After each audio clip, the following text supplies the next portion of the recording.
праздником вас! С Днем Великой Победы! Ура!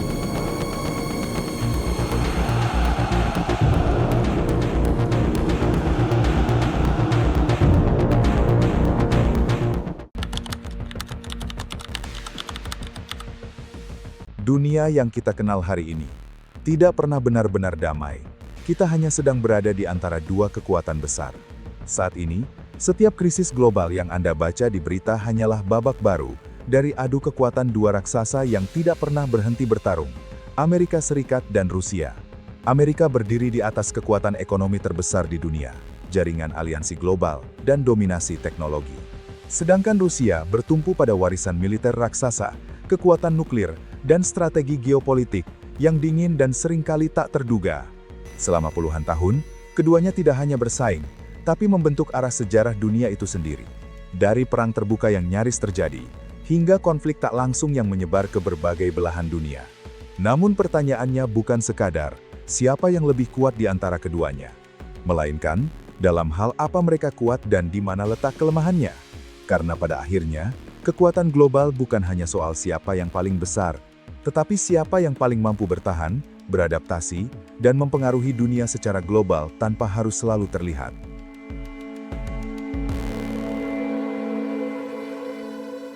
Tahun 1945, Perang Dunia II berakhir, tetapi dunia tidak benar-benar damai. Eropa hancur, ekonomi runtuh, dan kekuatan lama seperti Inggris dan Prancis mulai kehilangan pengaruhnya.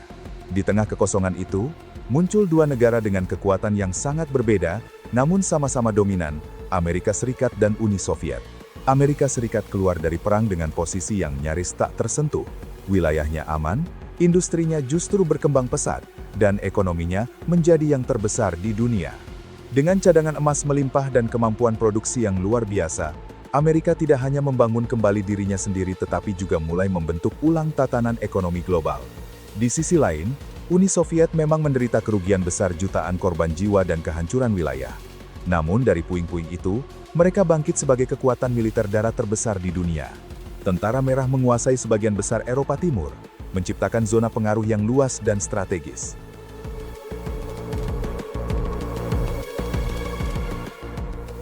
Perbedaan keduanya tidak hanya soal kekuatan, tetapi juga cara pandang terhadap dunia.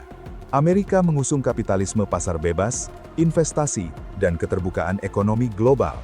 Sementara Uni Soviet berdiri di atas komunisme kontrol negara, ekonomi terpusat, dan penolakan terhadap sistem kapitalis. Dua ideologi ini tidak pernah bisa berdampingan. Mereka saling bertentangan secara mendasar, dan dalam waktu singkat, dunia pun terbelah. Amerika memimpin blok barat, membangun aliansi dan kerjasama ekonomi lintas negara. Uni Soviet memimpin blok timur, memperkuat kontrol atas negara-negara satelitnya di Eropa. Dunia kini tidak lagi satu, melainkan terbagi menjadi dua kutub kekuatan besar. Dan dari perbedaan kekuatan inilah, perlahan lahir sebuah konflik panjang yang tidak pernah benar-benar menjadi perang terbuka namun justru lebih berbahaya, yaitu Perang Dingin.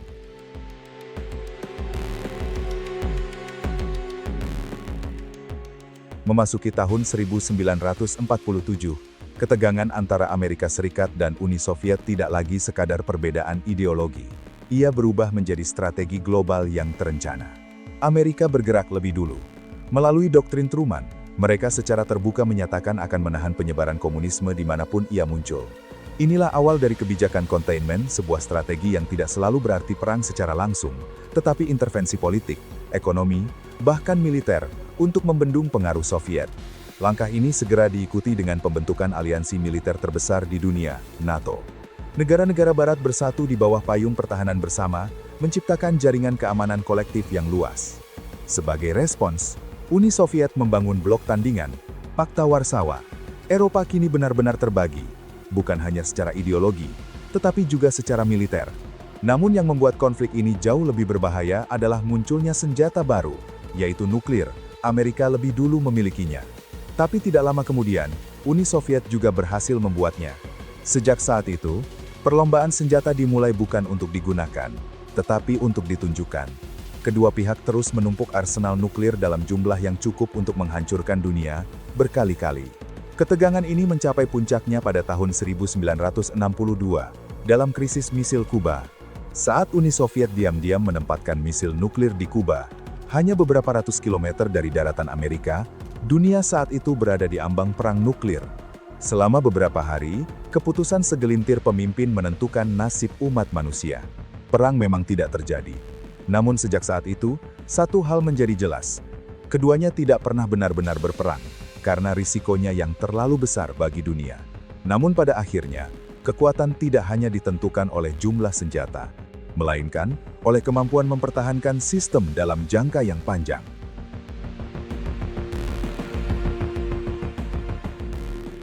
Memasuki dekade 1960-an, rivalitas Amerika Serikat dan Uni Soviet tidak lagi hanya soal militer semata.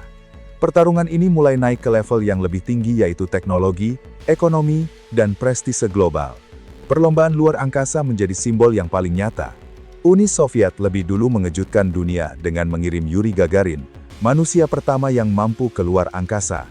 Ini merupakan sebuah pencapaian besar yang menunjukkan keunggulan teknologi mereka. Namun Amerika tidak tinggal diam. Dengan investasi besar dan pendekatan yang lebih terbuka terhadap inovasi, mereka membalik keadaan, hingga akhirnya berhasil mendaratkan manusia untuk pertama kalinya di bulan. Ini bukan sekadar pencapaian ilmiah semata. Ini adalah pesan politik, siapa yang lebih maju, dan siapa yang akan memimpin masa depan. Di balik itu, perbedaan mendasar mulai terlihat jelas, terutama di bidang ekonomi. Amerika membangun kekuatannya melalui sistem pasar yang fleksibel, inovasi teknologi, dan keterlibatan sektor swasta. Ekonominya dinamis, mampu beradaptasi, dan terus tumbuh. Sebaliknya, Uni Soviet mengandalkan sistem ekonomi terpusat dengan semua dikontrol oleh negara. Awalnya memang tampak efektif untuk mobilisasi cepat, tetapi dalam jangka panjang, sistem ini mulai kehilangan efisiensi, inovasi, dan daya saingnya. Masalah ini semakin berat ketika kedua negara terlibat dalam perang-perang tidak langsung. Di Vietnam, Amerika menghabiskan sumber daya besar dalam konflik yang panjang dan melelahkan. Sementara itu, Uni Soviet juga menghadapi tekanan serupa di Afghanistan, perang yang menguras militer, ekonomi, dan juga moral. Hingga pada akhirnya, dua kekuatan besar ini mulai menunjukkan tanda-tanda kelelahan, hanya saja dampaknya yang tidak sama. Dan dari ketimpangan inilah, perlahan muncul retakan yang akan membawa rivalitas ini menuju titik paling menentukan dalam sejarah. Memasuki dekade 1980-an, retakan dalam tubuh Uni Soviet tidak lagi bisa disembunyikan. Sistem yang selama puluhan tahun terlihat kuat, mulai kehilangan kendalinya dari dalam. Ketika Mikhail Gorbachev naik ke tampuk kekuasaan pada 1985, ia sadar satu hal, Uni Soviet tidak bisa bertahan dengan cara lama. Maka dari itu, ia meluncurkan dua kebijakan besar, glasnost keterbukaan dan perestroika restrukturisasi ekonomi. Tujuannya jelas, memperbaiki sistem, membuatnya lebih transparan dan lebih efisien. Namun yang terjadi justru sebaliknya. Glasnost membuka kenyataan pahit yang selama ini ditutup-tutupi, negara korupsi, inefisiensi, dan ketidakpuasan rakyat. Sementara perestroika justru mengguncang fondasi lama tanpa berhasil menciptakan sistem baru yang stabil. Di saat yang sama, tekanan dari luar juga terus meningkat. Amerika Serikat, dengan ekonominya yang jauh lebih kuat, mampu mempertahankan perlombaan senjata dalam skala besar. Sebaliknya Uni Soviet tidak, dengan biaya militer yang masif mulai menggerogoti ekonomi yang sudah rapuh. Pada akhirnya, perlombaan ini tidak lagi seimbang. Amerika bermain dalam sistem yang bisa terus menghasilkan sumber daya. Sementara Soviet, perlahan mulai kehabisan kekuasaannya. Memasuki akhir 1980-an, satu persatu negara di Eropa Timur mulai melepaskan diri dari pengaruh Soviet, dan pada tahun 1991, momen yang tak terbayangkan sebelumnya akhirnya terjadi. Uni Soviet resmi bubar. Sebuah kekuatan besar, runtuh tanpa perang besar. Namun dalam sejarah kekuasaan global, kekosongan tidak pernah bertahan lama, dan cepat atau lambat, akan selalu ada kekuatan baru yang mencoba bangkit kembali.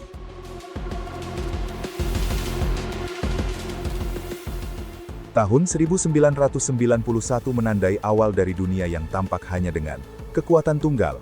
Tanpa Uni Soviet, tidak ada lagi penyeimbang kekuatan global. Amerika Serikat berdiri sendirian sebagai satu-satunya superpower. Dalam dekade ini, pengaruh Amerika meluas dengan sangat cepat. NATO tidak hanya bertahan, tetapi justru berkembang ke wilayah yang dulunya berada di bawah bayang-bayang Soviet. Negara-negara Eropa Timur satu persatu mulai bergabung, memperluas jangkauan militer Barat hingga mendekati perbatasan Rusia. Di saat yang sama, Amerika juga semakin aktif melakukan intervensi militer. Dari Timur Tengah hingga Balkan, kekuatan militer Amerika digunakan bukan hanya untuk pertahanan, tetapi juga untuk membentuk ulang tatanan global sesuai kepentingannya. Namun di sisi lain dunia, Rusia berada dalam kondisi yang sangat berbeda. Setelah runtuhnya Uni Soviet, Rusia terjerumus ke dalam krisis ekonomi yang dalam. Mulai dari inflasi tinggi, industri runtuh, dan kekacauan politik melemahkan negara dari dalam. Hingga pada 1990-an, Rusia bukan lagi kekuatan global, melainkan negara yang sedang berjuang untuk bertahan. Namun kondisi ini tidak berlangsung lama. Memasuki akhir 1990-an hingga awal 2000-an, muncul sosok pemimpin baru Rusia, Vladimir Putin. Dengan pendekatan yang lebih tegas dan terpusat, ia mulai membangun kembali stabilitas politik dan kekuatan negara. Sumber daya alam, terutama energi, dimanfaatkan untuk memulihkan ekonomi. Militer mulai direformasi. Dan yang paling penting, Rusia kembali memiliki arah yang jelas. Perubahan ini mungkin belum langsung terlihat sebagai ancaman global, tetapi fondasinya perlahan sedang dibangun. Dan saat dunia mulai memasuki abad ke-21, kebangkitan Rusia tidak lagi sekadar potensi, melainkan mulai terlihat nyata.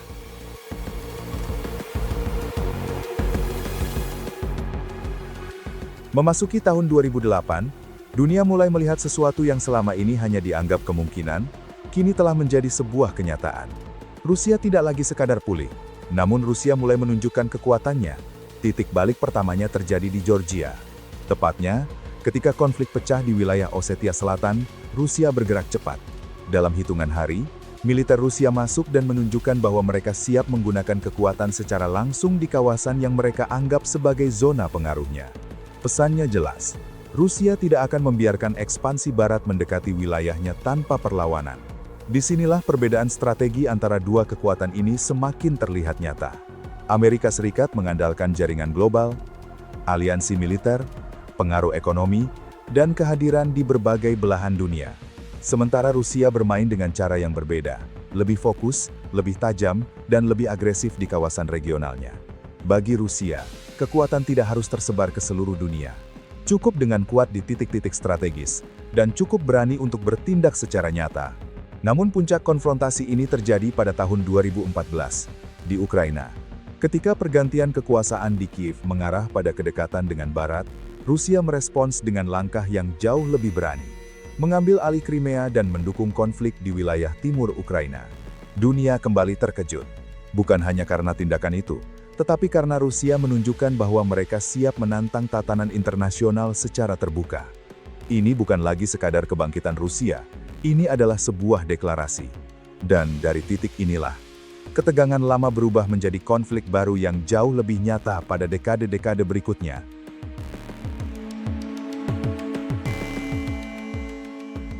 Sejak 2014, rivalitas Amerika Serikat dan Rusia tidak lagi tersembunyi di balik diplomasi. Ia terlihat jelas. Di medan perang, di sanksi ekonomi, hingga di ruang informasi digital. Jika dilihat dari sisi militer, keduanya masih berada di level yang sangat tinggi. Amerika unggul dalam teknologi, dari sistem persenjataan presisi, drone, hingga kemampuan perang berbasis jaringan dan satelit. Operasi militernya juga terintegrasi secara global, cepat, dan terkoordinasi. Namun Rusia justru memiliki kekuatan yang berbeda, arsenal nuklir yang sangat besar, sistem pertahanan udara canggih, dan doktrin militer yang lebih fleksibel serta berani mengambil risiko besar. Perbedaan ini menciptakan dua gaya perang modern yang sangat kontras. Amerika mengandalkan dominasi teknologi dan koordinasi global. Sementara Rusia menggabungkan kekuatan militer konvensional dengan taktik asimetris, termasuk perang informasi dan tekanan regional. Di bidang ekonomi, jaraknya jauh lebih terlihat. Amerika tetap menjadi pusat ekonomi dunia, dengan GDP terbesar, inovasi teknologi yang terus berkembang, dan pengaruh kuat terhadap sistem keuangan global. Sebaliknya, ekonomi Rusia jauh lebih kecil dan sangat bergantung pada ekspor energi. Ini membuatnya lebih rentan terhadap tekanan eksternal, seperti sanksi internasional. Semua perbedaan ini diuji secara nyata dalam perang di Ukraina. Di satu sisi, Rusia menunjukkan kekuatan militernya secara langsung. Namun di sisi lain, Amerika tidak turun langsung ke medan perang, tetapi memberikan dukungan besar melalui aliansi global, bantuan militer, dan tekanan ekonomi. Hasilnya bukan kemenangan cepat, melainkan konflik panjang yang menguras di kedua sisi. Namun pada akhirnya, pertanyaan paling penting bukan lagi siapa yang lebih kuat, melainkan bagaimana rivalitas ini terus membentuk arah dunia yang kita jalani hari ini.